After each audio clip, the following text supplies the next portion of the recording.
بسم الله الرحمن الرحيم إن الحمد لله نحمده ونستعينه ونستغفره ونعوذ بالله من شرور أنفسنا ومن سيئات أعمالنا من يهده الله فلا مضل له ومن يضلل فلا هادي له أشهد أن لا إله إلا الله وحده لا شريك له وأشهد أن محمدا عبده ورسوله أما بعد.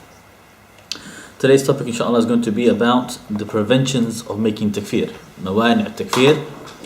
After we've been studying a lot about what is kufr, what is shirk, what is kufr akbar, what is kufr asghar, what types of kufr makes you leave the fold of Islam.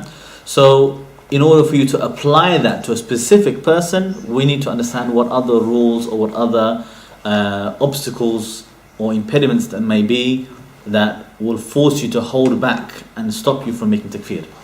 And that's the topic of al-mawani' al-takfir or mawani' al-takfir. But before I do that, I need to just recap a little bit and make sure that everybody has been paying attention for all of these weeks, inshallah. And just to announce also that this will be the last session on this series, inshallah. We're not going to be able to finish the topic of prevention of takfir comprehensively, but just to introduce the topic, we can study that in more detail another day, inshallah. There is a video series already available online. So, last week we studied, what did we study last week? Nawaqid al-Iman. Good. The negations of Iman. So, we have here 1, 2, 3, 4, 5, 6. Okay. So we have enough people here, inshallah, to test. If each one of you gives me a negation of Iman, one by one, and a little tip, you want to get in early while it's still easy to remember. Yeah, so volunteer is better for you. Yes. Shirk. Number one, shirk. Very good. So, yes. To refrain from takfir, to hold back the takfir on the mushrikeen. Yeah. Yeah, so the one who does not make takfir on the mushrikeen. So now we have shirk, and the one who does not make takfir on the mushrikeen is two. Magic is three of them, yes. To turn away from learning about Islam. Okay, so turn away from Islam, we're not learning it nor practicing it. Say al-i'rad, yep. Oh, hang on, we can have somebody else, please. So we've got 4 of you already have done it, yep. What sort of intercession? Intercession, yep. So that's 1, 5 we've got now. Al-muwalat al-zahira. Al-muwalat, yep. So allying with the kuffar against Muslims, against Islam Muslims. So that is now 1, 2, 3, 4, 6 we've got 2 people who haven't spoken yet. At least. Come on. The judge who judges rather than what Allah does. That's not a negation of Iman. Of course it's kafir, but it's not the negation of Iman from Sheikh Muhammad Abdul Wahhab's 10.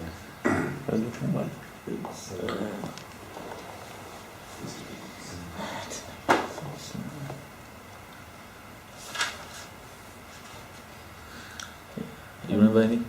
Magic. We already had that one, I'm afraid. You should have said it earlier. It does get harder once you get past the 5th or 6th point. Whoever mocks any part of Islam. Okay, so after looking at your notes, you found yeah, mocking. That's right. Mocking any part of Islam is also a negation. So that gives us 1, 2, 3. We counted now 7. So we've got 3 more. I'll let anybody, inshallah, anybody can also volunteer.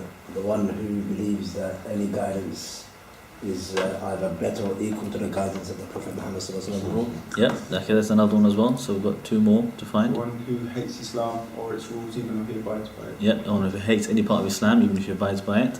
So let's get 1 more. Anybody?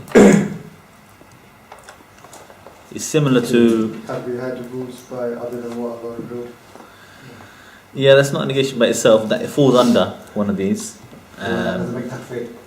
You said that already, but yes. The one who doesn't feel he's obliged to abide by the Sharia. Yeah, the one who thinks he doesn't have to abide by the Sharia. Yep, absolutely. So alhamdulillah, we've got the 10 negations of Iman there. That's good. Shall I make you go through the 19 branches of kufr? No, we'll leave that, inshallah. That's fine. So in general, these 10, you can use them as an umbrella sort of terms to look for all the different types of kufrs to fall under one of these 10. And sometimes they'll fall into more than one of the 10 as well. A particular action could fall under more than one of these. But this is just obviously the summarizing and the classification by Sheikh Muhammad ibn Abdul Wahhab on the topic, and you can classify in any other number of ways as well. So now, when we talk about takfir, however, is more than just understanding what makes you kafir. Okay, so we've been talking about a lot about what makes you kafir, but the takfir itself is a little more complicated. So what is takfir?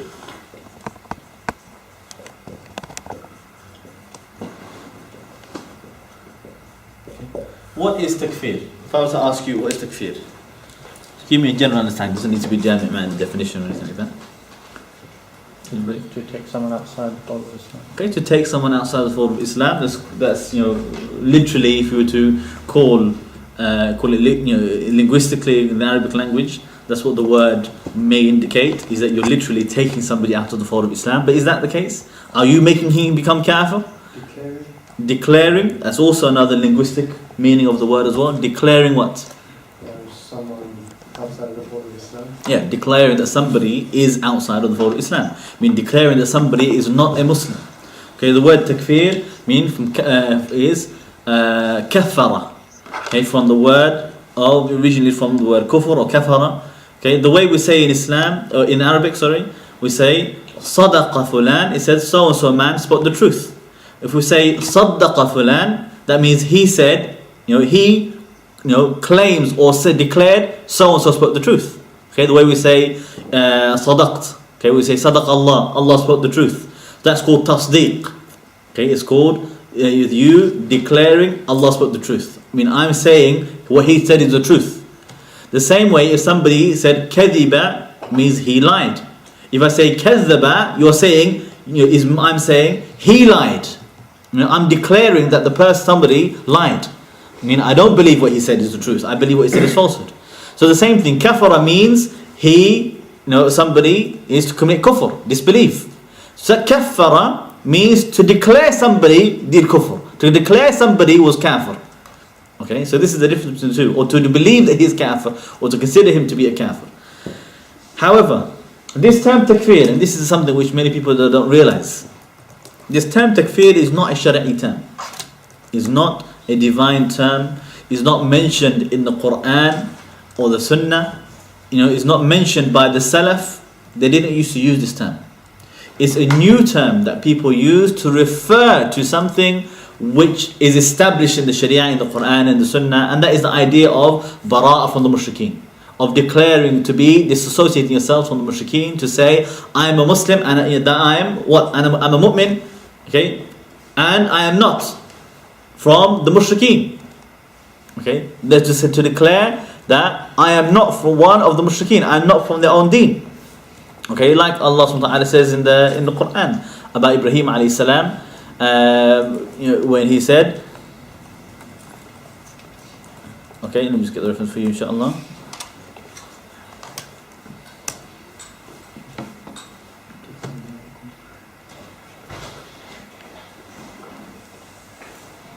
In Surah Yusuf, verse 108, okay, Allah Ta'ala says, قُلْ هَذِهِ سَبِيلِي أَدْعُو إِلَى اللَّهِ عَلَى بَصِيرَةٍ أَنَا وَمِنِ اتَّبَعَنِي وَسُبْحَانَ اللَّهِ وَمَا أَنَا مِنَ الْمُشْرِكِينَ. He said, say, this is my path, I call to Allah with awareness, and me and those who follow me, and glorify is Allah, وَمَا أَنَا مِنَ الْمُشْرِكِينَ, and I am not one of the mushrikeen, I am not one of them.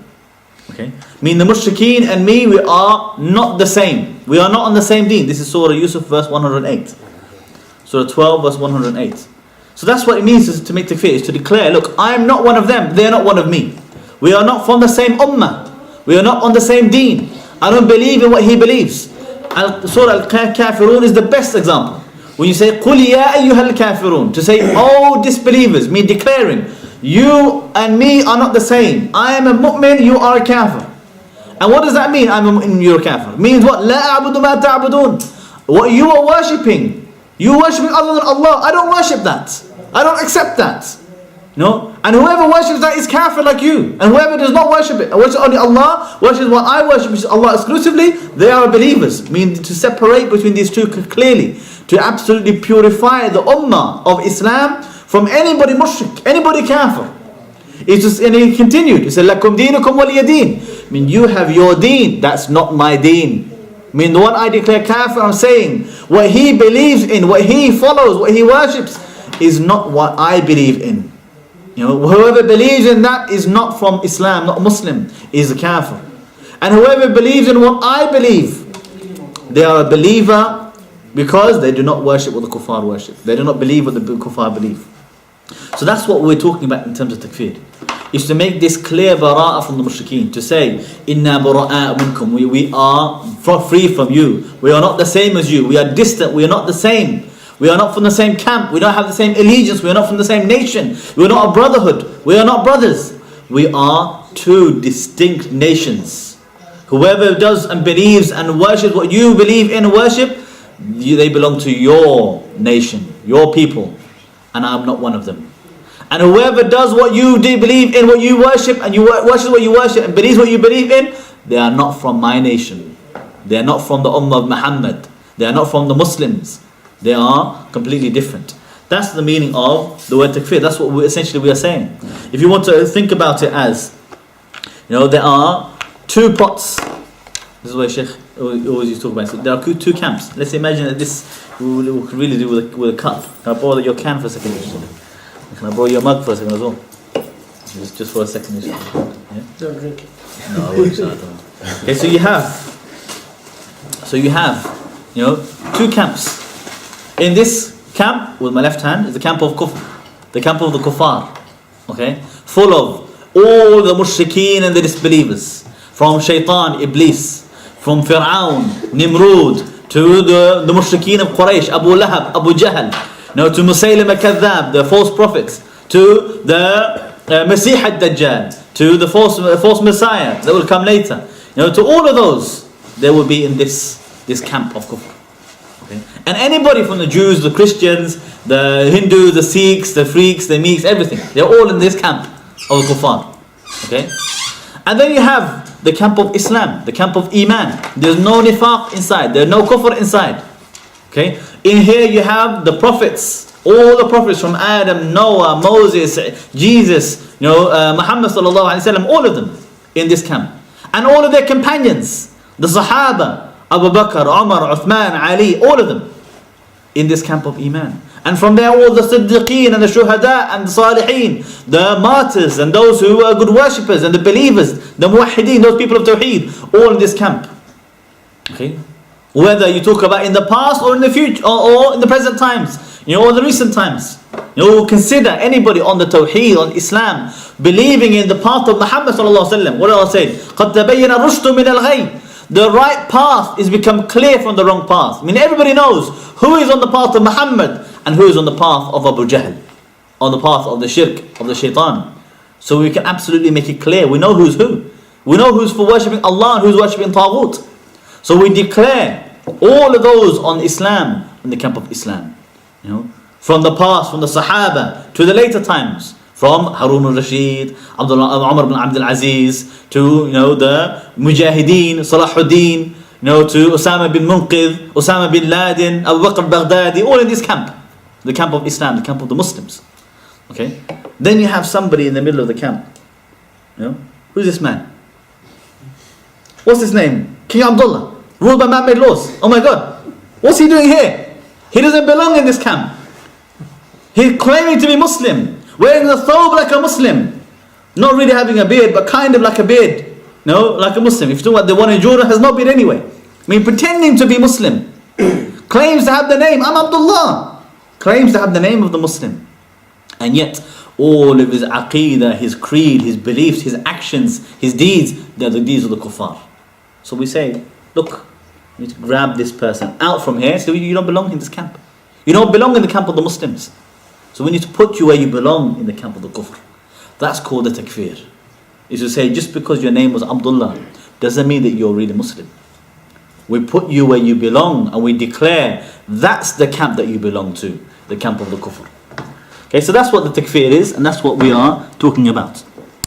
So now, this takfir is going to have two types. Okay, it's going to have two types. In relation to, the one you are making takfir upon. Okay? You have takfir. No. Okay, some people call this takfir ta'ifa, many different names you can call it. Okay, this is called the takfir of the types, or the type. Okay?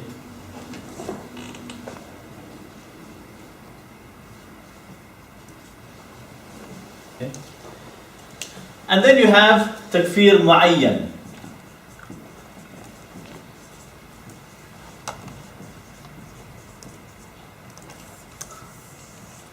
Okay. On an individual. Okay. So you have these two types of takfir. The first one, takfir al-naw', okay, is to declare the hukm of Allah, that whoever does this action they become kafir. Okay, is a general type of takfir, and that's not the same as takfir ma'ayyan. So somebody can say in general, whoever does this kufr, he is kafir. That doesn't mean you actually called anybody a kafir. Okay, this is important to understand, because sometimes when people they say, for example, "Akhi, whoever votes is kafir." It's a haqq. This is the truth. Does that mean, then people say, "Oh, akhi, you made takfir of my neighbor." I don't know your neighbor. Why would you make takfir upon him? I don't know who he is or she is. Okay? I don't know who they are. Okay? They'll say, "Oh, because you just made takfir on 90% of the Muslims of the world." This is rubbish. Who told you that? All I said was, whoever commits shirk in Allah by voting for an MP is kafir. That is the hukm of Allah. And that is all throughout the Quran. Allah makes this type of takfir. Okay? Even when Allah Subhanahu said what? لَقَدْ كَفَرَ الَّذِينَ قَالُوا إِنَّ اللَّهَ هُوَ الْمَسِيحُ ابْنُ مَرْيَمَ. He said they are disbelieved, those who say Allah is Jesus, son of Mary. So of course, anybody who says Jesus is the son of Allah or Jesus is Allah, then he's kafir. We can say that. Okay? That is general takfir. And when we apply it to a particular person, that's called takfir mu'ayyan. So the difference between this one and that one is, okay, this is declaring the rule.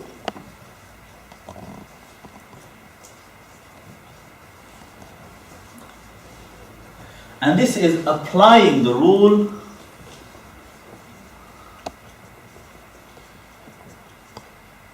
to a particular person.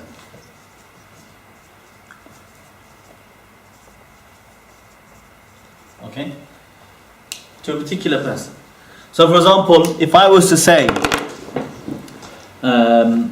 Zayd bin Ubaid is kafir because he says Jesus is the son of Allah. Okay? That's different from saying whoever says Jesus is the son of Allah is kafir. Okay? My declaring that whoever says Jesus is the son of Allah is kafir is always going to be correct, because that is the hukm. The hukm doesn't change. It's always going to be correct. There's no way for that statement to be wrong, because it's verse of the Quran in explicit terms. But when I apply it to a particular person and I say Zayd bin Ubaid is kafir because he said Jesus is the son of Allah, I could be wrong. How? There could be certain impediment or prevention from my takfir upon him, or it could be that the reality does not match what I said. I could be wrong about it. For example, when you go to Zayd bin Ubaid and said, Abu Bara called you kafir, could you say Jesus is the son of Allah? He says, Astaghfirullah, I never said that. So my takfir was wrong. But when I say, whoever says Jesus son of Allah is kafir, I was always correct. I was still correct. Because I'm not applying it to a particular person. So a particular person, you need to verify. Okay? When you're making the general takfir, there's nothing to verify. All you want to verify is there evidence in the Quran and Sunnah. Okay? So here, we verify the evidences from Quran and Sunnah. Okay? We have verified evidence from the Quran and Sunnah. So we look to the Quran and Sunnah, we can make ijtihad. Is this, clear cut kufr? Is it kufr akbar or kufr asghar? Is it, an authentic ayah or authentic hadith? Ayah is always authentic. Is it authentic hadith? Maybe it's da'if hadith. So we can have some ijtihad on that point. But there's nothing to verify in terms of people, because there's no person involved. Okay? No particular people involved. Okay, so there's no particular people involved.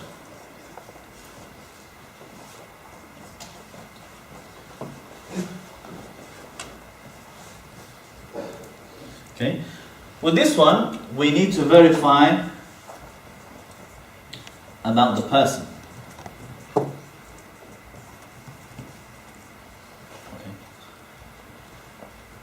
Because there's particular people involved.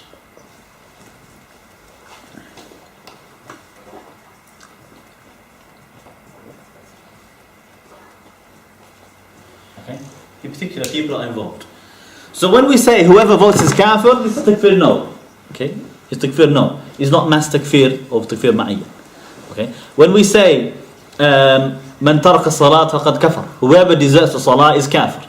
Is that takfir no or is it takfir ma'iyyan? Takfir no. Okay? It's general. It's explaining the hukum. Does it apply to Zayd bin Ubayd? Did he miss it? Did he make it up? Did he desert it? Or was he just, did he oversleep? What happened exactly? That's to do with Zayd. We need to find out. Okay, so we need to find out what happened, understand the reality. Okay, so with this one, there's only a hukum to worry about. With that one, we need to know the hukum that we are applying, and we also need to verify the reality, the waqi', explain exactly about the person themselves. Okay, so that's why, there are preventions of takfir. We need to investigate and understand what is it that we might find out about the person that will prevent us from making takfir upon him. Okay. Before we even get to the case of prevention of takfir, of course, we need to verify, did he really commit the kufr or not? Is it a false rumor? Is it false news? Is it true what is said about him? Okay. If he didn't commit any kufr in the first place, then the takfir stops in the first place. There should be no takfir upon him. Okay. If what he did was not kufr akbar. Okay, so let's talk about now the process. Okay, the process. Very neat handwriting. Whoever wrote that. Not like mine. Okay. So first we want to verify. Okay. Is he guilty or innocent?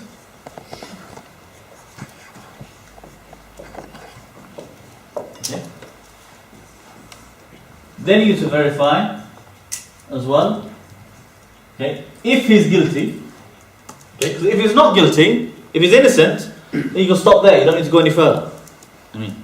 If you can't prove that he's guilty, somebody just said, so-and-so man is an agent of Israel. If that's true, he's kafir. If that is true, he's kafir. So when you investigate, okay, so where did you get this information from? So I made it up. Waste my time for.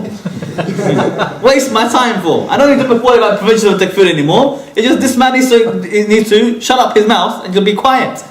Because if somebody comes to you, sinner, Allah Ta'ala said what? إِن جَاءَكُمْ فَاسِقٌ بِنَبَإٍ فَتَبَيَّنُوا. If a sinner comes to you with news, verify. There's two things in this ayah, first of all. First check, is he fasiq or not? Is he a liar or not? Is he somebody trustworthy or not? The source of the news, the one telling you the news, is he somebody we can rely on to tell you the truth? Or not? If not, forget about the news. We can assume that it's wrong. Because we assume the best about Muslims. If he was trustworthy, we still need to verify. Did he get it right? Maybe he made a mistake. Because anybody can make a mistake. Even trustworthy people. The ayah was revealed about a companion, not about a fasiq. It was about a trustworthy companion who got it wrong. And he claimed that the tribe of people, tribe of Muslims, he claimed that they all became kuffar, apostates. And he was wrong. Because he saw something, he misunderstood it, misinterpreted it, and he came back and told the Prophet ﷺ about it. So, first thing we want to verify is the news. Is he guilty or innocent? Because if you don't verify, you're going to harm them out of your ignorance and make takfir upon them, without to check. The second thing you want to do, if he's guilty, okay, if he's guilty, then we need to find out, is it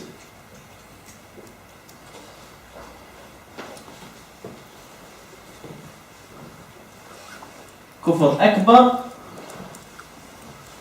or asghar? Okay? Is it kufr akbar or asghar? Let me do something with the colors here. Okay, I'm going to put this one in red. Oops.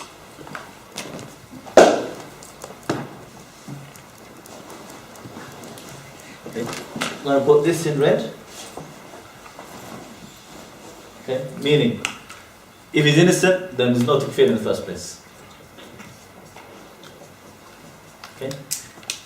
And if it's kufr asghar, then there's no takfir. Okay? red equals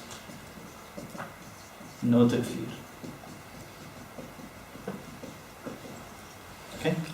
So this is before we even get to the prevention of takfir, about the person, before we start talking about him.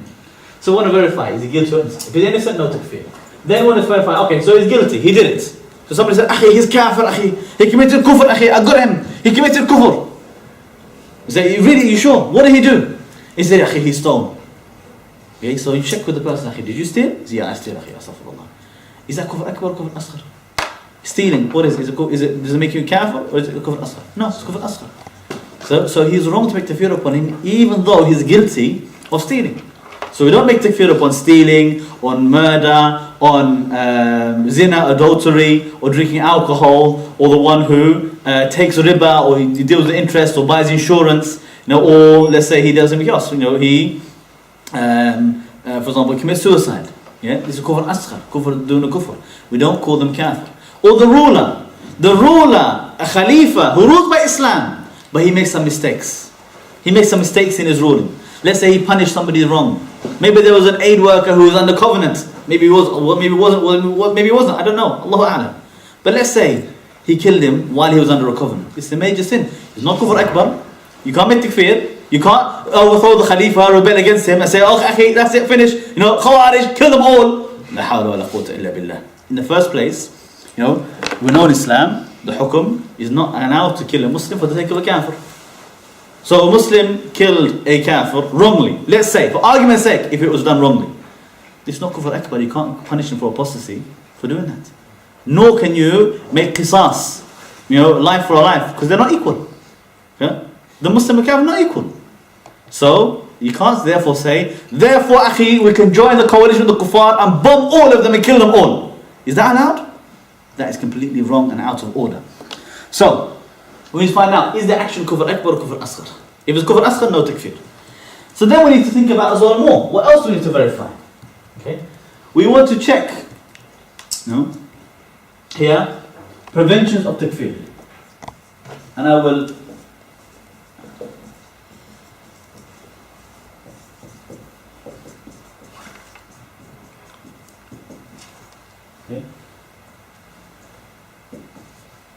so if there are preventions, then there's no takfir. So let's put here in red.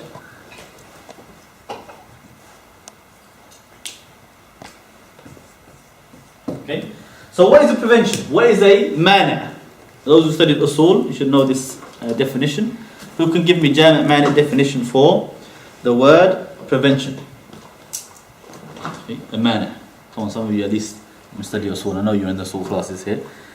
So you should be able to give it to me. I'll give you a clue. It starts with the matter. The matter which... No? Go on, akhi. I'm sure it's in your notes here. No? Matter which is absent. You're nearly there, but then you're always going to be nearly there, aren't you, with those words? Okay, so prevention. Mani'. Okay. Mani' is the matter which its presence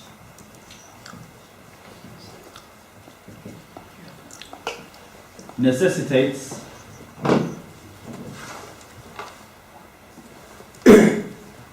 the, what's going to be? Absence of the condition. Absence of the rule or the cause of the rule.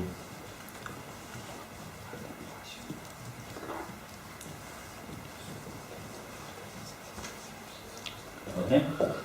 So we're talking about something which, if it's present, then we must hold back from the rule. The rule cannot be present. Okay, or we cannot apply that rule.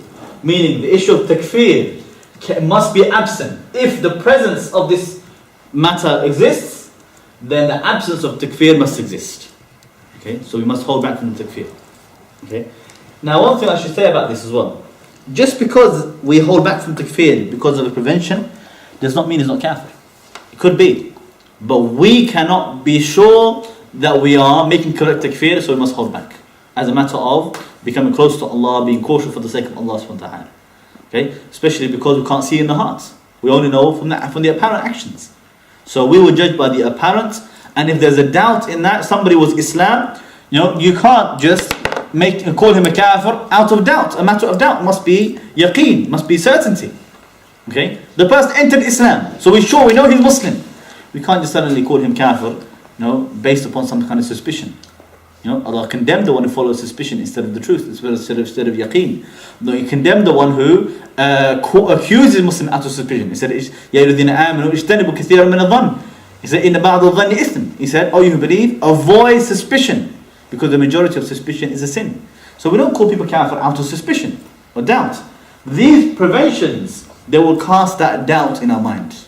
You cast that doubt. Was he kafir or not? Can we be sure? Can I be certain? So can I justify that fatwa? Because a fatwa, when takfir ma'ayyan is a form of fatwa. It's a form of declaring the hukum upon a particular reality. That's what a fatwa is. It's answering a question, about a particular reality, applying the hukum of Allah on it. Okay? So, for example, if you want to make a comparison, if somebody declared, for example, whoever went to the toilet to urinate, he's broken his wudu. Okay? This is an for example, analogy to takfir no on your wudu.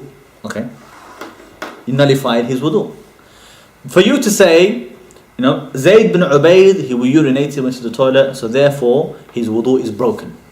That's the example of ma'iyya, of declaring a particular person, particular reality. So Zayd, he asks you, Sheikh, I just went to the toilet and back, do I have wudu? Okay? For some people, this is that's all they teach. That is their own life of studies. It's just about, Bismillah, walhamdulillah, wassalatu wassalamu ala rasulillah, walhamdulillah. Ashhadu an la ilaha illallah wahdahu la sharika lahu, wa ashhadu anna Muhammadan rasulullah. Yes, your wudu is broken. Ask him about khilafah, ask him about jihad, ask him about anything that is important for the ummah. Okay, he doesn't want to talk about it. He's akhi, who are you? Why are you asking me a question? What are you talking about, akhi? You have no right to talk about Islam. Yeah, he said, akhi, we leave it to the scholars, we leave it to the rulers, we leave it to the hukam. He said, if you ask him about Rumba Mame laws, akhi, is that kufr akbar? Does it make you kafir? He said, why are you asking me this question for? Why is this important? Do you know how to read the Quran? Do you know how to recite properly? It's a real story. This is what really happens when you ask those scholars. Life and death issue. Do I give bay'ah to this king of Saudi Arabia or not?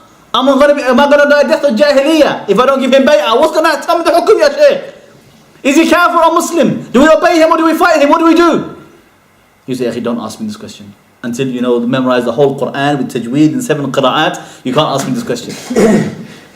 So we want to answer the ahkam, not just on the wudu, on the takfir as well, on the kufr. It's important. So when you apply it to a particular person, it's a form of fatwa. So if you want to declare this fatwa on behalf of Allah, you're declaring a fatwa is one. You say, this is the hukum of Allah about this person. That's what you're saying. So you want to be careful you don't give this fatwa out of ignorance, without knowledge. You want to be careful you do not declare this person kafir without knowledge or without evidence, without to be verifying first. Exhaust utmost effort. Form of ijtihad. Okay, it's a form of ijtihad, so you exhaust utmost effort. It is something you could have checked, but you didn't check it. You need to check it first. Don't rush. There's no need to rush or be quick in the matter. Okay, you can take your time to verify and check. Okay. So, and then when you reach conviction, of course, you can't hold back after that. When you're convinced that yes, it's true, definitely he's committed the kufr, he had no prevention of takfir, so therefore you must declare takfir upon him. Okay. Otherwise, did you really make bara'ah from the mushrikeen? Have you really distanced yourself from the shirk and his people? Which is what Islam is. So this is why it's important. So the preventions of takfir.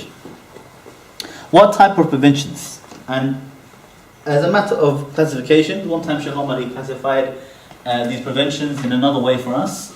It can be very useful, inshallah. Just so you know what you might find in some of the books or what people might teach. Generally, many of the scholars they will talk about the prevention of takfir only about 4 types. Okay, 4 types. But I'm going to talk to you about a lot more than that. But I'll briefly tell you what those 4 are, just in case you come across them, so you're aware, inshallah. So the first is al-khata' or mistake. Second is the duress. And third is ignorance, jahl. And the fourth is interpretation, ta'weel. This pen is not very good, and give a different pen.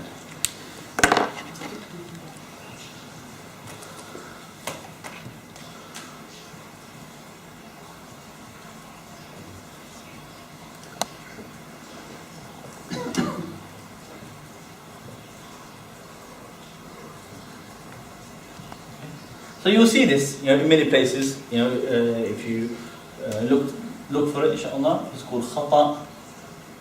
Okay, or it could be called adam al-qasad, or it could be irtifa' al-qasad. There are many things you can use for that. Iqra is duress. Jahl is ignorance, and ta'weel. Okay, it is interpretation. So this is a very simplistic way to look at it. And obviously there are different types of ignorance, there are different types of interpretation, there are different types of duress, iqra' al-kamil, iqra' al-naqis, the complete duress, the lesser duress, many different types. So within these, you can study it more. We won't have time to do all of that today, obviously. Okay. Now, what Shaykh Omar liked to do when he explained it to me one time, and I asked him a question, he said we want to check for preventions in relation to three matters.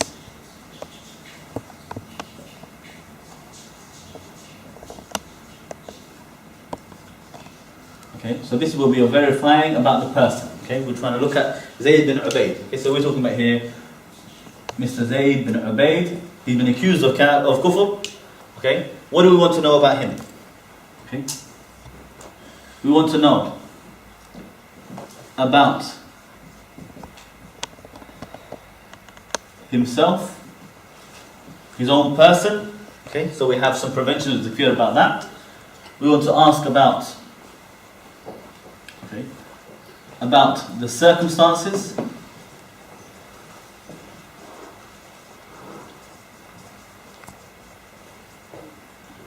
I want to find out about his interpretation, or wording, the particular words that he used, or particular individual things that he used. Okay, so these are the three aspects that we want to investigate about the person.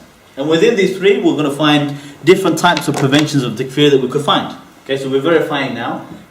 Is there something else? Okay, we found out he's guilty of the crime, and the crime he committed was kufr akbar as well. Okay, it was kufr akbar as well. So is there anything else that might prevent us from calling him kafir? Okay, and as I said, doesn't mean that he's not kafir, it could be. But the reason why we prevent ourselves from making takfir upon him is to make sure we do not lie about Allah out of our ignorance, making a fatwa without verifying properly, or rushing and speaking without knowledge, or making sure as well, one other thing we want to be careful about, because there's something called takfir of hawa, the takfir of your desires. When you call somebody kafir out of anger, or out of partisan, you don't like him, so you call him kafir. Okay, it's very common. When people say, look, this group, they are agents of Israel, agents of America, all of them, they're all CIA. Okay, just because he doesn't like that group. Not because he has some evidence, because they're calling for kufr.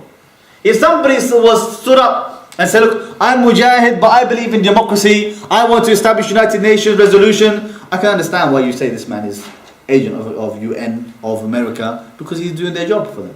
He's doing the kufr for them. But the one who says, we're going to fight America, we're going to fight the United Nations, we're going to fight Israel, we're going to establish Islam, whether they like it or not. Okay, why would you think that he's an agent of the kuffar? Why? So that makes you, you can smell there's something wrong with this takfir. You can smell that there's something wrong with that accusation, some form of hizbiyya nationalism in there. So we do it to make sure that our takfir is purified. Purify our takfir. Make sure to say, look, I have checked everything, I've done it sincerely as ijtihad, as ta'weel, not out of anger or partisan or desires. I'm not making takfir because I'm angry, or in a rush, in a hurry without to check. I'm not making takfir, because in the heat of the moment, or because he disagrees with me. To make sure you're not falling into one of those dispraised type of takfir, you check for all of these preventions, just in case. And when you find one, then you hold back. Say, look, I can't be sure. I can't be sure. I don't want to do it. I don't want to say it and then be accountable for it. So you want to check about himself. For example, sanity. Is he insane? Okay. If he's insane, we don't make takfir. Okay. Even if he said the most explicit kufr, even if he came out and said, yes, there's no problem to make voting for MP to become legislator instead of Allah, who said Allah is a legislator, if he said all this kufr, but he was insane, we hold back from takfir. Okay? We hold back from takfir. We say, look, we can't call him kafir, because that could be the insanity speaking, not his actual belief. Okay? It could be that before he was insane, he already held all those kufr beliefs, but we don't know that. So for the sake of purifying my takfir, I say, look, he's insane, I don't call him kafir. Okay? Could be, we look to his age. Okay? Okay, so this one is, let's get another colour as well, inshallah. Okay, so sanity, is he sane or is he insane? For the age, is he an adult? Okay. Or is he a child? Okay, if a child says something kufr, okay, if a child says something kufr, we don't call him kafir. Because the Prophet ﷺ said, the pen has been lifted from 3. Okay, the pen has been lifted from 3. The child until he becomes mature, the insane until he becomes sane, and the one who's asleep until he wakes up. And we'll come to the sleep later on as well. Okay, so the sanity, the age is important. Okay, both of these are important. And what else in relationship? We want to find out about his location.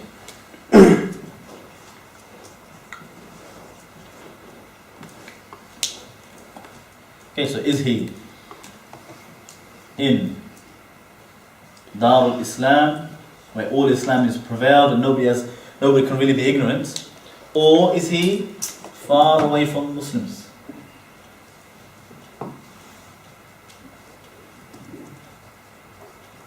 This doesn't mean it's necessarily an excuse. Sometimes it is, sometimes it isn't. Okay, but the question is, we want to find out about it. Well, where was he? Is he a new Muslim?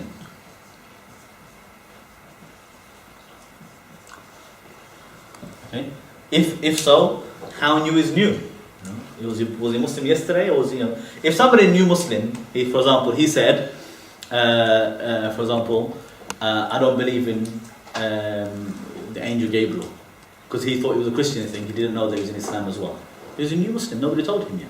So then you told him, no, Allah told us, Jibreel is actually, it's true. That's not a lie by the Christians.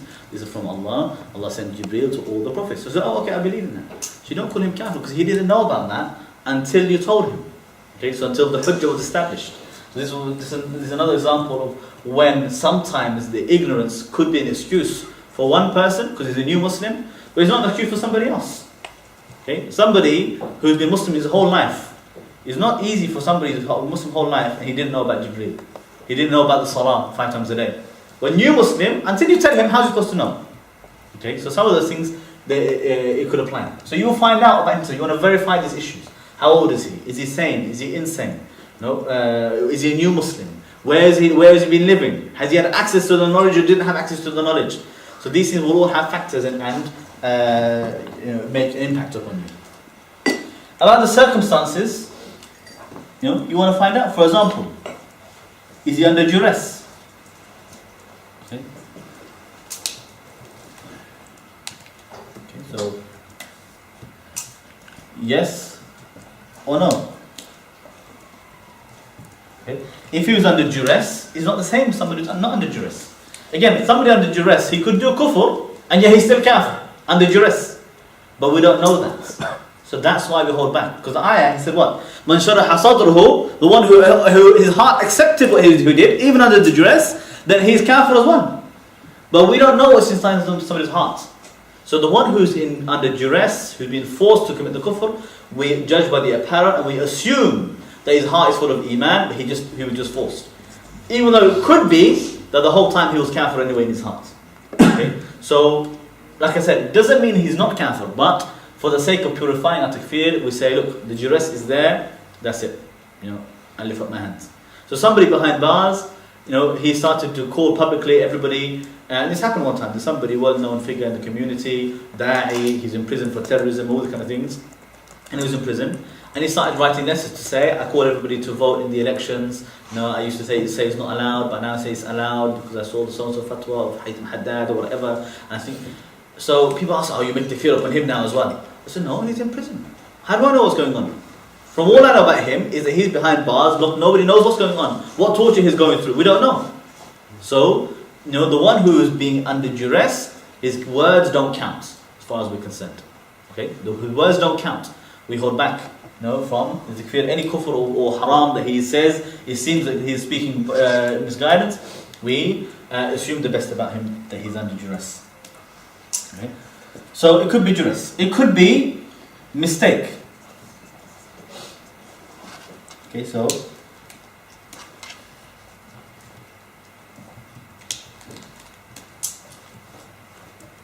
what I mean by mistake here, you need to be very careful from this word, because people could use that and say he became kafir by mistake, so it doesn't count. No, that doesn't count. It's not about he became kafir by mistake. Somebody, for example, he did kufr, but he didn't think that it was kufr. Does that mean he's not kafir? No. Okay, it's not. The Jews and Christians think they're believers. It doesn't mean that they're not believers. They're not kafir. They're kafir. The question is, the mistake is what we say, adab al-qasd. The one who he didn't target to do the action itself. Not that he didn't target the kufr by the action. The action itself he didn't target. So somebody, he could drink alcohol. Okay? So somebody drank alcohol, but he thought he was drinking orange juice. That's called a mistake. Because here he saw, okay, look, it's an orange juice or it's apple juice. Then he drank it, turned out to be alcoholic. He didn't realize. Okay? So is he sinful for that? No, because that was done by mistake. Okay? But the person who drank, he said, is that alcohol? Okay, let me have a bit. Because, and he didn't mean to be a sinner by that. Doesn't mean he's not a sinner. He's still a sinner. You don't say, unless he meant to become kafir, he's not kafir. Unless he meant to be a sinner, he's not a sinner. Okay, well, like the one who says, look, I did mean to vote. I knew what I was doing. I knew that he's a legislator. I knew that I was saying, I want this man to be the legislator instead of Allah. I know what I was doing. But I didn't mean worship by that. I meant by it that I'm trying to benefit the Muslims.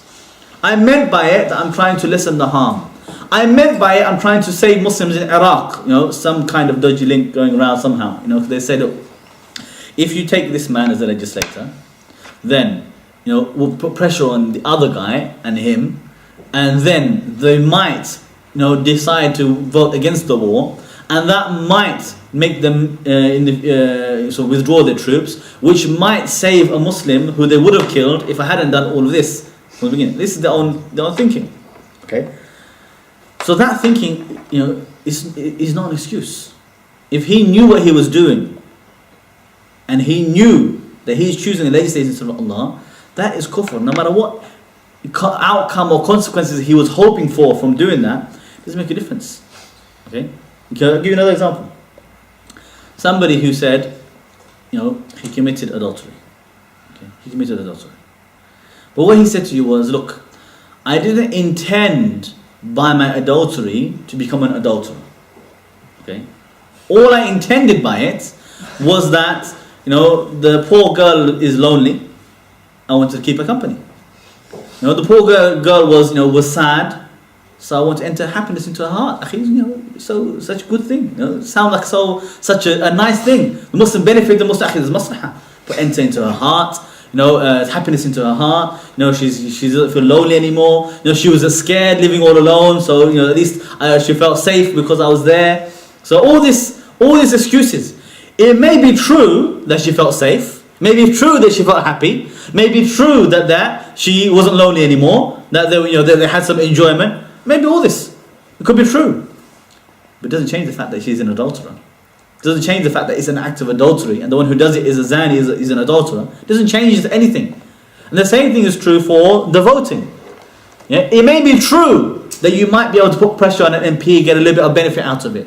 It may be true that they will bribe you with their promises, and maybe they even give you those promises as well. They don't usually, but maybe they will give you that mosque, give you that cultural centre, and give you permission, whatever it is that you're being promised by the MP. And the MP doesn't do all of that anyway. Okay, that's not their job. But let's say that all of that happens, doesn't change the fact that you chose a legislator instead of Allah, became kafir.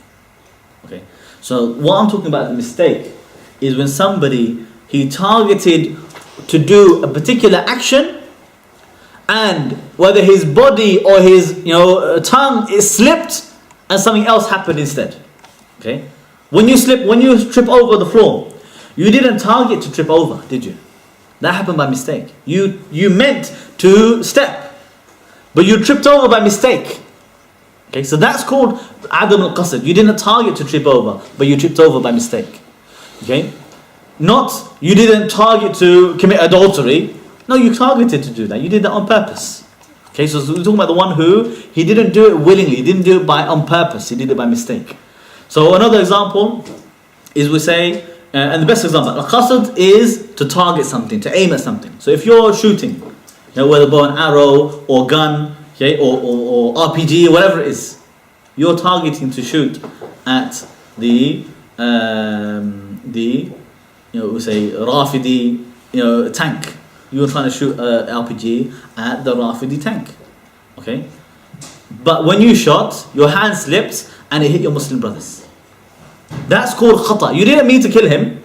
You didn't mean to kill the Muslim. You're not saying, Akhi, I killed the Muslims, but I didn't mean to be a murderer. That's not what we're talking about. Here, he meant to kill the kafir, but the RPG hit the Muslims. Okay? Collateral damage is killed by mistake. It's not targeted. So you don't target to kill women and children. But when the enemy is hiding behind their women and children, and you attack them and some women and children are killed by mistake, that's called khata, it's called mistake. So the same thing, if an action is done by mistake, you didn't target to do the action itself in the first place, then that is an excuse. And the Prophet ﷺ, he said, my ummah has been forgiven what they did by mistake. Okay? And even there's an example of the companion, Ka'b bin Malik, when Allah declared his repentance was accepted, he rose his hands to the sky and he said what? He said, oh my Lord, so oh Allah, you are my slave and I am your Lord. That's kufr. Okay? It's kufr. But he meant to say, he did it out of slip of the tongue. What he meant to say was, oh Allah, you are my Lord, I am your slave. But his tongue slipped and he said he got it the wrong way around. That could happen to anybody. He wasn't targeting to say that, but he was targeting to say something else. Something else came out of his mouth. So this is called Adam, this is called khata. And the Prophet ﷺ, he was there and he laughed. He didn't say, oh, you're kafir. He laughed. Yeah, and he understood that it was done by mistake. So the khata here, the mistake, it could be one of the circumstances where the kufr is excused. So that's the prevention of takfir. If that was there, and you can verify this very easily. Very easily. For example, the Prophet ﷺ, one time he prayed. And he said to pray 4 rak'ah, he prayed 3 by mistake. Okay, out of forgetfulness. So somebody asked him, did the salah change? You only prayed 3 instead of 4. So he stood up when he prayed the 4th rak'ah, and he said, no, I'm a human like you, like any of you, and it's not a mistake. Nothing salah didn't change. Okay, so that's called mistake. You targeted to do 4, but you did 3 by mistake. Okay, so these are circumstances where, if that mistake is there, like in this case, you can ask the person, did you know that you just said kufr? You said, astaghfirullah, that's not what I meant to say. I meant to say something else. Immediately okay, he didn't do the kufr. He's not kafir. That's prevention of takfir. Okay? So this is another prevention. Then you have the topic of the interpretation or wording. So here you're either going to have, where's the green pen? So for salah, yeah? Okay, I'll put them on the board. I won't explain it for now because it's more complicated than that. Okay, so this one, let's do it over here. Okay, so either going to be ignorance or interpretation.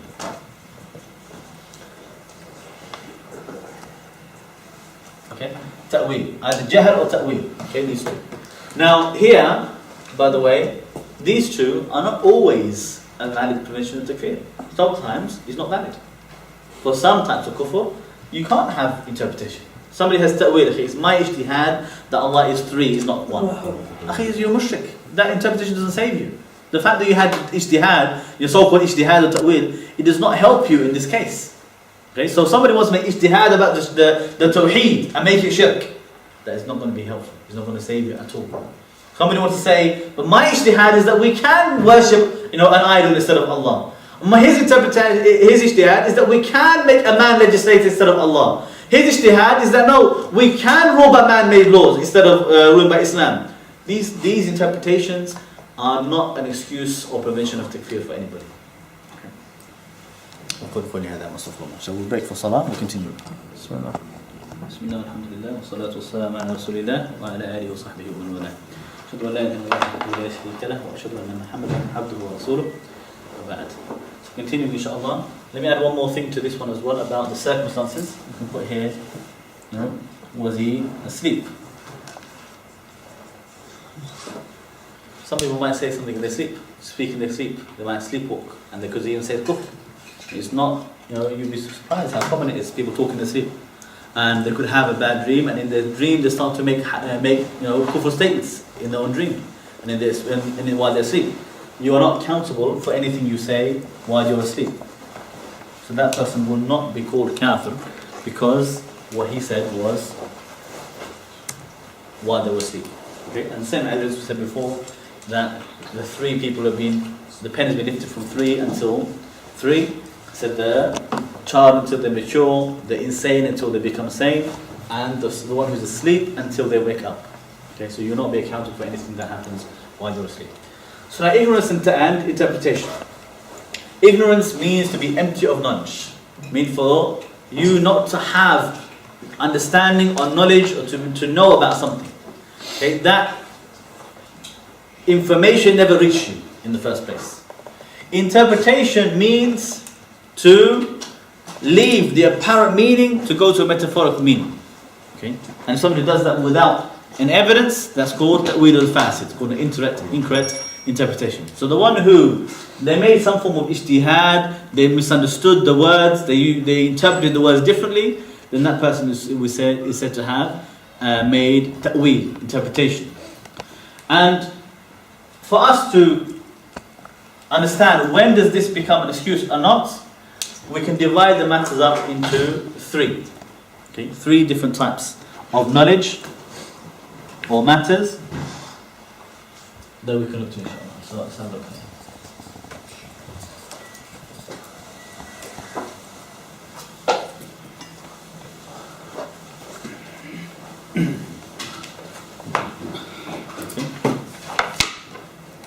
So what we can talk about here is the hujjah, establishing the hujjah. Let's use the blue pen.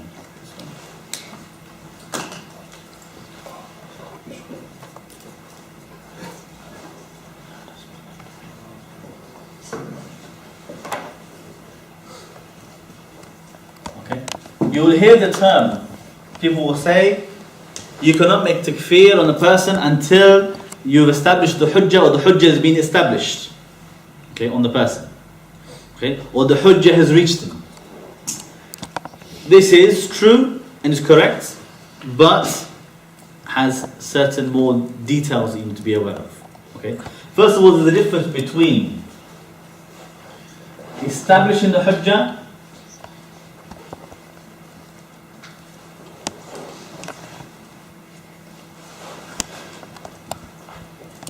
explaining the hujjah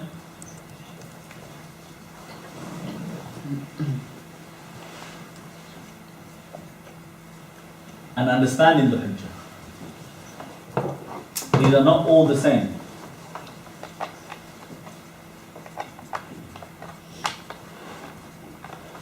Okay? So, some people will say to you, did you establish the hujjah? Okay?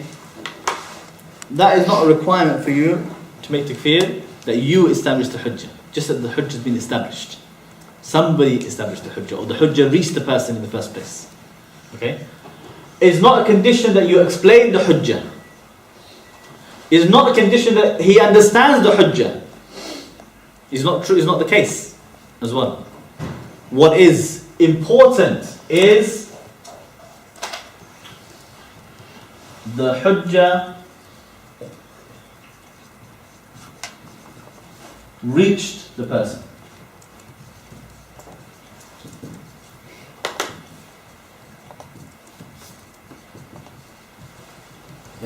did the hujjah reach the person? Okay, so it made available to the person. It came to him. Okay, it's become clear to him.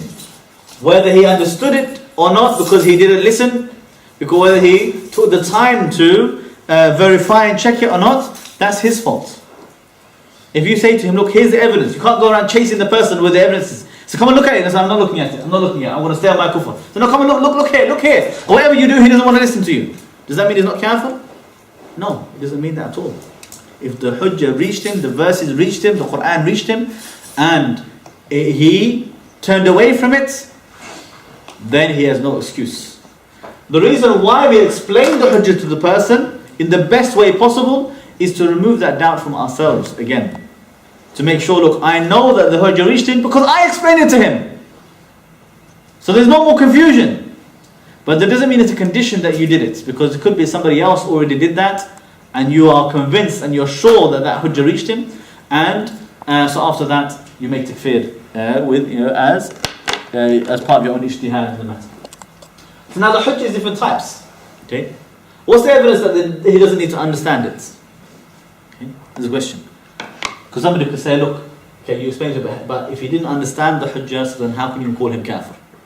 Okay, so Allah subhanahu wa ta'ala says, in Surah, I'll find out the reference for you inshallah, this one.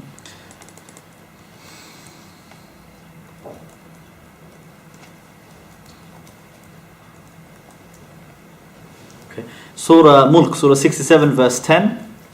Okay, Allah subhanahu wa ta'ala says, وَقَالُوا لَوْ كُنَّا نَسْمَعُ أَوْ نَعْقِلُ مَا كُنَّا فِي أَصْحَابِ السَّعِيرِ. They said, the people in the fire said, if only we listened or we understood, then we wouldn't be people of the hellfire. Meaning they neither listened nor they understood, and yet they're people of the hellfire, kuffar. Okay, because the Quran reached them and they turned away from it, and they even though they say, look, we didn't bother to listen, we weren't listening, we weren't understanding, we didn't bother to understand. That doesn't mean it doesn't mean that they're excused for that. Okay. So now we want to talk about the different types of of hujjah or of knowledge that people could. Sorry, don't mind a rebellion. Okay. So let's say that the knowledge now we're talking about is 3 different types. Okay, in relation to the excuse of ignorance or interpretation.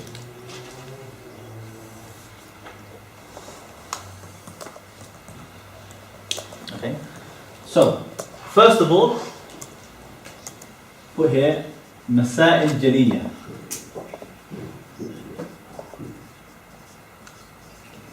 Okay. You could put here, some people might talk about this is the matters of Asl al-Deen.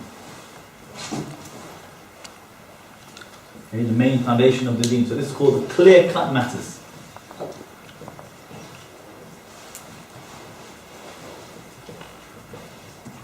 Okay. Matters which are so clear you can never have any confusion about. Okay. What is jelly? Jelly means it stands out at you. Okay, it stands out at you. Like if you have the way that the hadith speaks about the moon. He said, look, if you have a clear night in the middle of the month when it's the full moon, there's no clouds in the sky, can you miss the moon? Is there any way that you cannot see the moon? He said, if you have the sun in the middle of the day, in the middle of noon time, at the highest point, there are no clouds in the sky, and there's nothing obstructing your view. You look up, can you say you couldn't find the sun? Is there any way for you to miss the sun? That sun is jelly. Okay, it is ablaj. It stands out, comes out at you. So those matters are so clear cut. Nobody, Muslim, can be confused about it. For example, is Muhammad sallallahu alayhi wa sallam the messenger? Yes.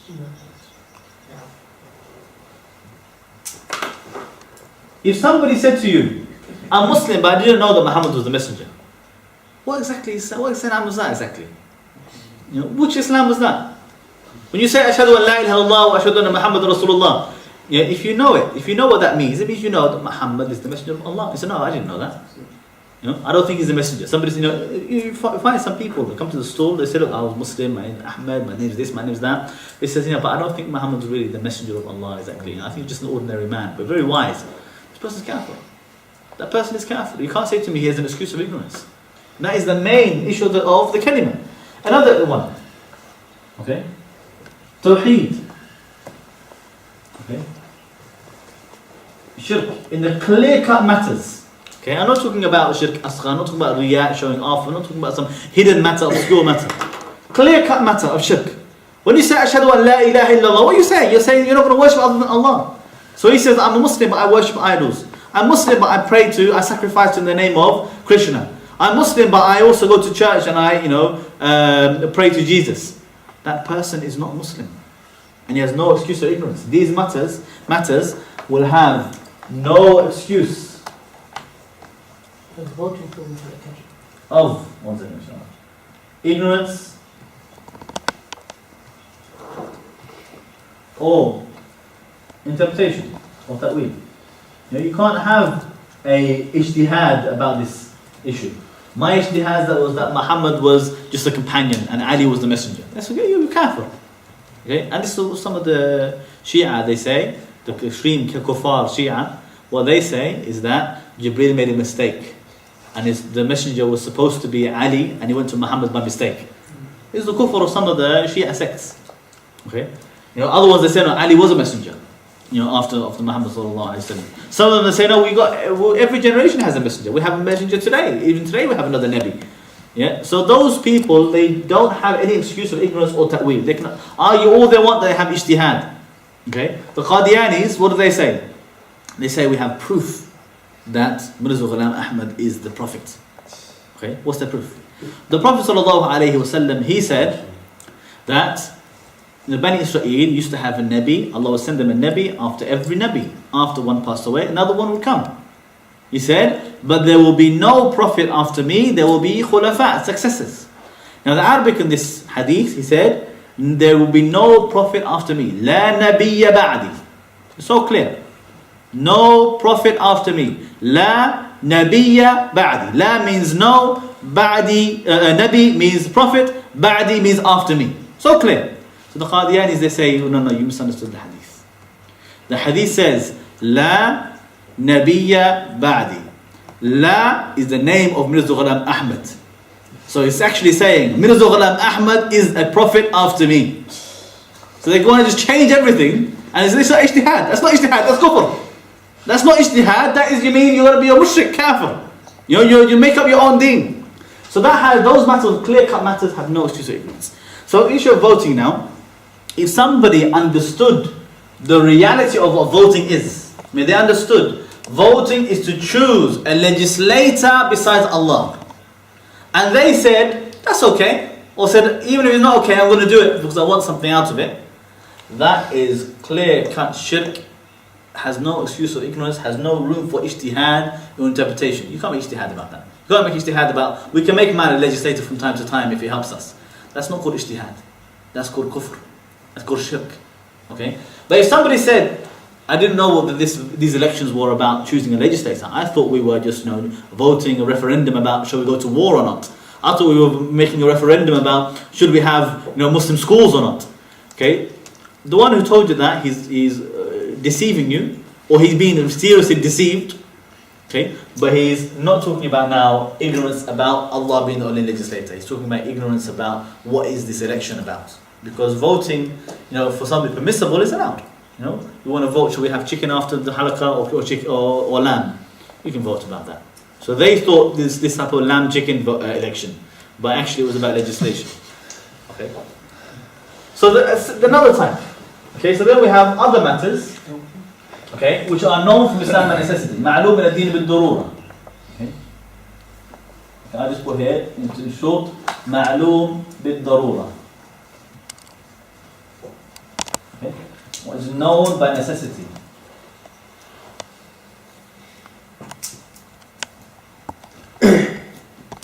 Okay, what is known by necessity, but is not from Masail Jaliyah. It's not from the clear-cut matters.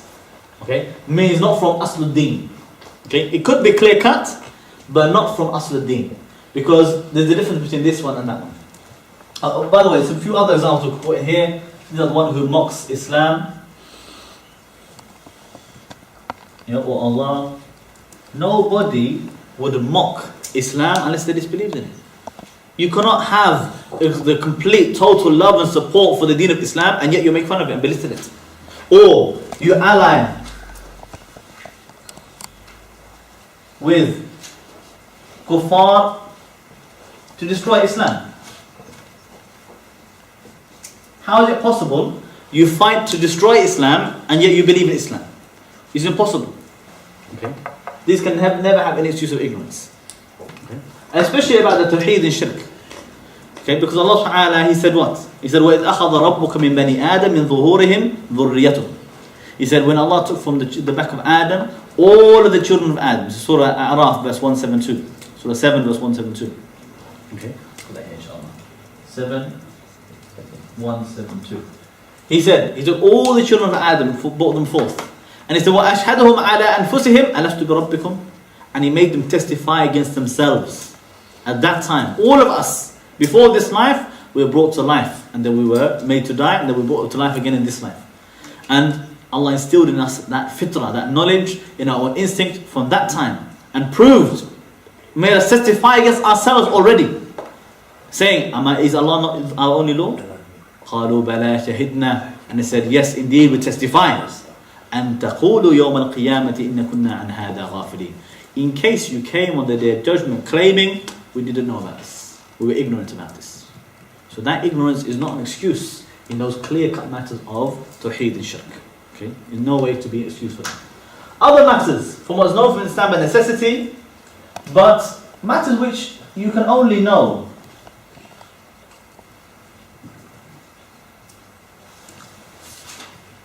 by revelation. Okay? So for example, you know the tawheed by your own fitrah, your own instinct, your own fitrah. So here, your own fitrah is a hujjah against you. Your own instinct, your own natural disposition, your fitrah is a hujjah against you, the proof against you on the day of judgment. Okay? Because Allah already made you testify against yourself about it. So you've already testified to prove that you are not ignorant about the tawheed and shirk. Okay? In these matters, there's no way for you can know about the detailed rules or the detailed matters, especially about the ghaib, about what is unseen, unless revelation reaches you about it. Okay? Unless the revelation reaches you about it. So for example, somebody didn't know how many times a day we pray because he was a new Muslim. Okay? Because he's a new Muslim. Okay, that's what we need to know. Is he a new Muslim? Is he living in Dar Islam? Is he living far away from the Muslims? So somebody living in the North Pole, and somebody, he found a leaflet, reached him, saying, stay Muslim, don't go. Oh, what's this? About Tawheed, mashallah. He became Muslim. Okay? But it's out in the middle of nowhere, the North Pole. Okay? With the polar bears. Is the polar bears the North Pole or South Pole? North Pole. Okay? So he's up there, all by himself, nobody around. How is he supposed to learn how to pray? How does he know how to make ruku' and sujood? How does he know if it's 2 rak'ah or 3 rak'ah or 4 rak'ah? There's no way for him to know that. Okay? So, even if somebody say, look, he's not fard to pray 5 times a day, or, the salah 5 times a day is not fard, it's not duty. That's good for a statement. But somebody who living far away from the Muslims, who didn't learn, had no access to any knowledge about that. He couldn't read maybe the Arabic even to know what the Quran says about it, or the Hadith say about it, to say that it's 5 times a day salah. For that person, so we say for the new Muslim, our excuse only for new Muslims, or those who are living far away from Islam.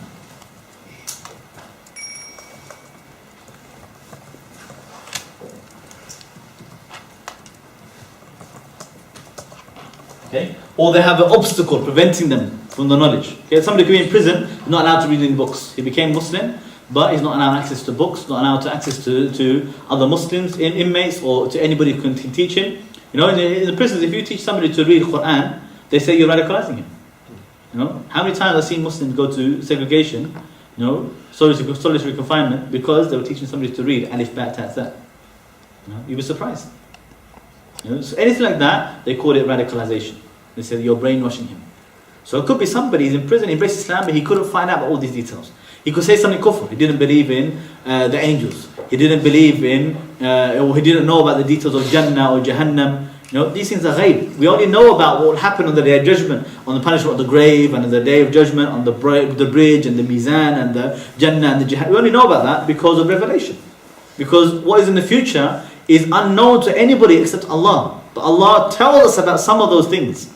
But the one who disbelieved in those things is a kafir, is commits kufr. Unless it was a genuine excuse because no knowledge about it had reached him. The Quran never reached him, the Messenger never reached him, the people never told him about it in the first place. Okay? So that's for the one who's living far away from the Muslims, or who's a new Muslim and didn't have access to the knowledge or was an obstacle. But why do we say that if living in Dar al-Islam makes a difference? If you're living in Dar al-Islam, it's very hard for you to be ignorant about any of these things. It's very difficult to be ignorant about anything of Islam, even if you're a new Muslim. Even if you're a new Muslim. Because, especially where there is da'wah taking place, many kuffar will know what is known as Islam a necessity. They will know about it. Ask any kafir in the streets, do Muslims drink alcohol? They'll say, it's not allowed in their religion. Say, do Muslims, gamble? They'll say no. Ask any kafir, do Muslims believe in jihad? They say yeah. Yeah? Because it's not a necessity. Even the kafir knows about it. Even the kafir knows about it. Especially if you're living in Dar al-Islam. Okay? If somebody said, in the North Pole, I didn't know we had to pray 5 times a day. Okay, fair enough. Somebody lives in Mecca. He hears the adhan 5 times a day. Sees everybody rush to pray in front of the haram every single day. And he's standing there watching them thinking, what are they doing? And you're going to say to me, he didn't know that it was fard to pray in Islam? He didn't know that? If you're living in Dar al-Islam and the police knocks on your door and say, did you pray? Why didn't you pray? You're going to say to me, I didn't know it was fard to pray? It's different when there's the law. Right? Ask anybody. See, in this country, if we're living in the UK, if I ask anybody here, somebody who doesn't drive, anybody who doesn't drive, you drive? I don't drive, no. You got a license? No. Tell me, what do you need to drive a car according to the law in this country? Oh, you need a driving license. You need a driving license? What else? The car, MOT, MOT. and the rest. Well, tell me. Come on. Fuel. Yeah. Insurance. Okay, what else? Tax, road tax. Okay. What about if you see the police and somebody's driving? Okay, what do you do with the seatbelt? Oh, you have to put your seatbelt on as well. Okay, faster. You know what all the road signs say as well. The speed limits. What's the national speed limit on the motorway? Anybody? 70. Oh, you know that as well. MashaAllah. You know it by necessity, isn't it? Because it's the law of the country. In the country, if you don't do it, the police can arrest you. Everybody knows the law. The man doesn't even drive, but he knows the laws. Yeah. So if you're living in Dar al-Islam, where the law is Islam, where you're going to be punished if you drink alcohol, you're going to be punished if you steal, you're going to be punished if you commit adultery. You can't say to me you don't know, because that's one of the benefits of the Khilafah, the Islamic State, is you establish the Hujjah. It's iqamatul Hujjah, iqamatul Deen, iqamatul Ummah, iqamatul Hujjah. It's all established because you have Khilafah. There is an Ummah because there is a state. There is an Ummah united under one leadership. You're protected as one army. You establish the deen of Allah. You establish iqamatul hudud. You establish the hudud of Allah, the punishments of Allah. And because of that, you also establish the hujjah. Everybody will know what the rules are. Okay? Because you cannot avoid those rules. If you deal with riba, you deal with interest in the Islamic State, you get punished. So everybody knows it's illegal. In this country, everybody deals with the interest and they know that it's legal because you know what the law of the land is. You can't avoid it. So that's why the big difference between somebody living in Dar al-Islam and somebody living far away from the Muslims where there's no access to that knowledge. Okay. So somebody far away from the Muslims, he could have an excuse in these matters which are not by necessity, which means that they're clear-cut, not open to ijtihad. But they can only be known by revelation. The detailed matters that can only be reached by revelation. Whereas these things, they are known. Either because the main foundation of the deen, if you didn't know, you weren't Muslim in the first place, or because known by the fitrah. By the fitrah, the fact that you heard the name of Muhammad, that is the hujjah against you. The Prophet ﷺ said, whoever heard my name and didn't believe in me, whether Jew or Christian, he has no excuse on the day of judgment. No hujjah, la hujjata lahu. He has no excuse on the day of judgment. So if you heard about Muhammad and you didn't believe in him, it means you're kafir. Okay? If you claim that you worship other than Allah, even if you never heard any prophet came to you, that is a proof against you on the day of judgment, because your own fitrah will testify against you. So this has no excuse of ignorance, no excuse of ta'wil. So here, excuse for new Muslims living far away from the Muslims.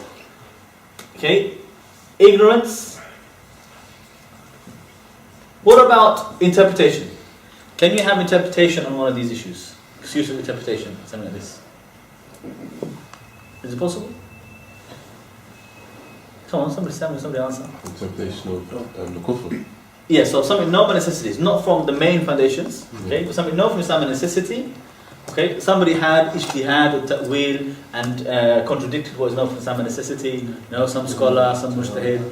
Yeah, no, it's not possible. So by definition, if you're a scholar, then you know it. You're not jahil. So then, if you contradict it, you become kafir. You contradict what is known by necessity, what is clear cut in the Quran. So excuse of ignorance is available for those new Muslims and even far away from Muslims, but no excuse of ignorance, no excuse of interpretation.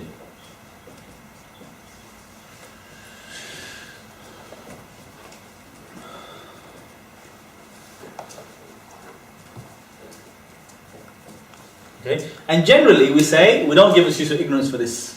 It is the exceptional circumstances for these matters was no necessity. It's exceptional circumstances that we will give an excuse of ignorance if we are convinced that this was a new Muslim or somebody. It could be Muslim who was born Muslim but never learned about Islam, but is living far away from the Muslims, or there's something else that we can say, look, it's clear this man, nobody ever taught him anything about Islam, even though he wanted to, he couldn't reach it. The obstacle in the way.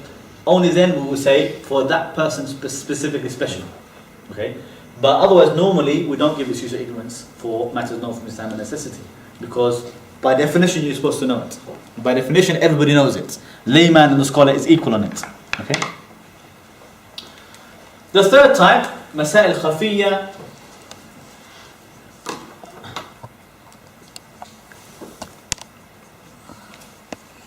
Okay? Is the hidden matters, obscure or hidden matters,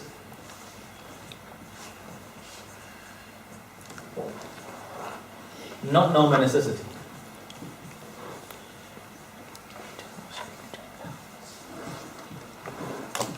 Okay, so in these matters, establishing the hujjah in these matters is a lot harder. Okay, it's a lot harder because because it's not known by necessity, because it's something obscure, something which is not known to most people, only known to the scholars generally. That's why the ayah said, فَاسْأَلْ أَهْلَ الذِّكْرِ إِن كُنتُمْ لَا تَعْلَمُونَ. He said, ask people of knowledge if you don't know. I mean, there will be some matters which you don't know, and you refer to the scholars. Doesn't mean you were kafir because you didn't know, okay? Because it's not known by necessity. You ask the scholars because they have the tools of ijtihad in order for them to extract the rule from the Quran and Sunnah, whereas not everybody has those tools.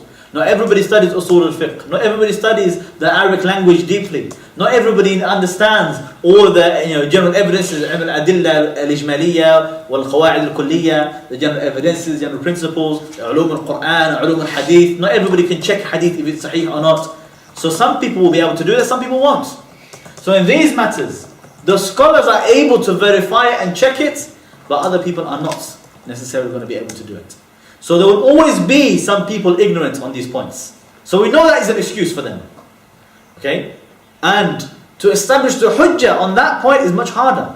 Because now it's the job of the ulama to explain it to the people and tell them what is the truth and the reality of the matter. And then if they oppose the clear-cut text, or they oppose the text of the Quran and Sunnah, then you can say that there's a matter of takfir. But generally, we will give the excuse.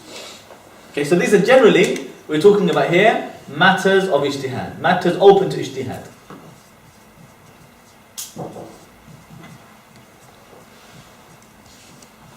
Okay, and it's not readily available.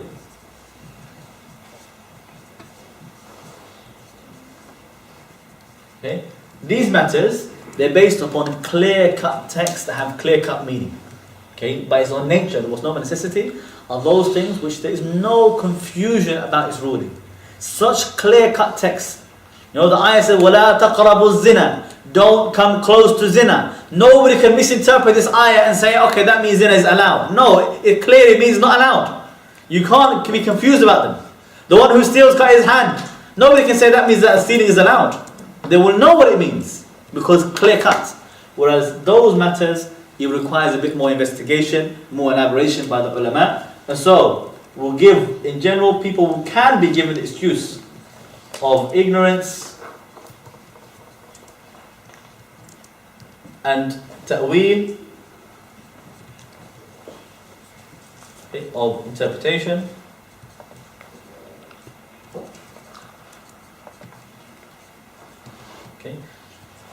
Okay, it's possible. Both of them are possible.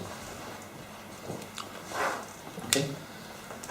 So that's how we talk about, if we are going to talk about the excuse of ignorance or interpretation. Okay. Mainly we are talking about those matters which are obscure, not known from Islam by necessity, which by their own nature, not everybody will be able to know it. So of course, we will give that excuse to them. Okay, we'll give the excuse to them. And the matter of known by necessity, generally we don't give the excuse of ignorance, but there are some circumstances, extreme circumstances, where that excuse can be given. Okay? And one of the evidences for that, which we should talk about, inshallah, is the hadith of Hudayfa ibn al-Yaman. In Sunan Ibn Majah, that the Prophet ﷺ said, Islam will disappear the way the clothes will disappear, until no one knows what is fasting, or praying, or charity. And then one night, the book of Allah will disappear, will be lifted, taken away from the people, until no verse will remain in the earth from it. Okay, let me repeat this hadith inshallah for you, because it's still quite more to go, but let me repeat that part for you. Okay, so it's narrated by Hudayfa ibn al-Yaman from the Prophet sallallahu alaihi wasallam in Sunan Ibn Majah.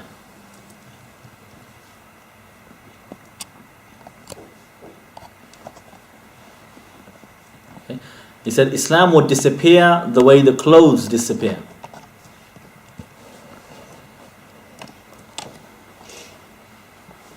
Until nobody knows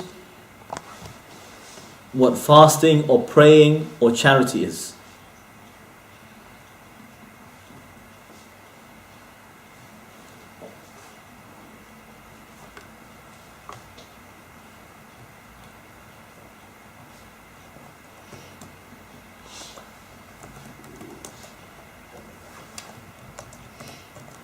And one night the book will be lifted until it disappears.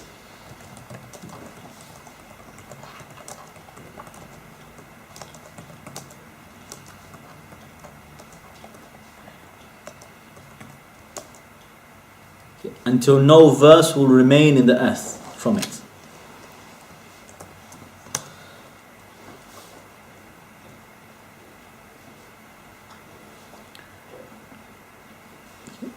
And there will remain some people, such as old men and women,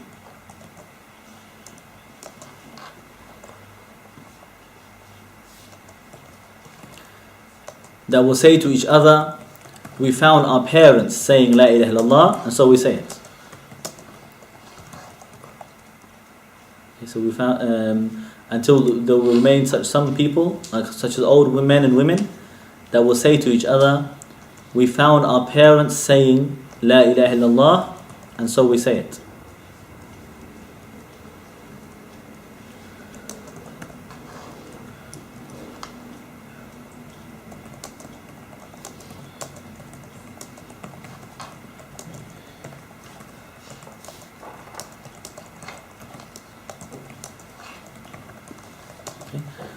So then the person that Abu Hudayfa ibn Yaman was narrating to, a man will say to had said to Hudayfa, okay, he said, their La ilaha illallah will never benefit them if they do not know what fasting or salah or charity is.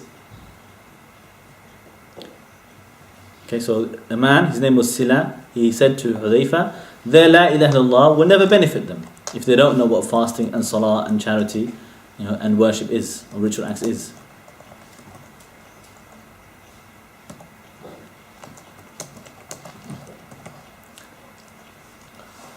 Hudhayfa turned his back to him 3 times. Okay, he said it 3 times. So each time he said it, he turned his back to him.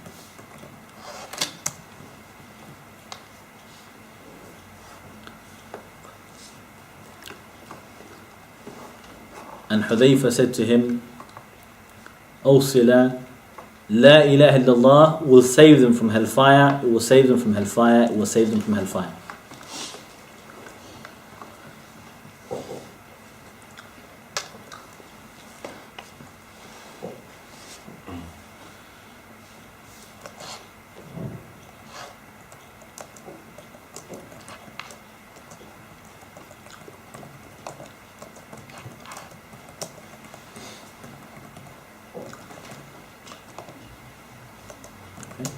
You got that? Okay, so you can see from this hadith, we're talking about people who all they have is this asl deen. If they didn't have la ilaha illallah, there'd be no saving them. But they had la ilaha illallah. But they didn't know the salah, the fasting, zakat. Why? Because they were living far away from the Muslims, where the place where there was no sign of Islam left. No verse of the Quran reached them. So how could they reach that knowledge? No, nothing was left from the Quran in that where they were living for them to reach it. All they had was la ilaha illallah. All that was remaining was that main foundation of the deen. So that ignorance for them was an excuse. Okay, ignorance for them was an excuse.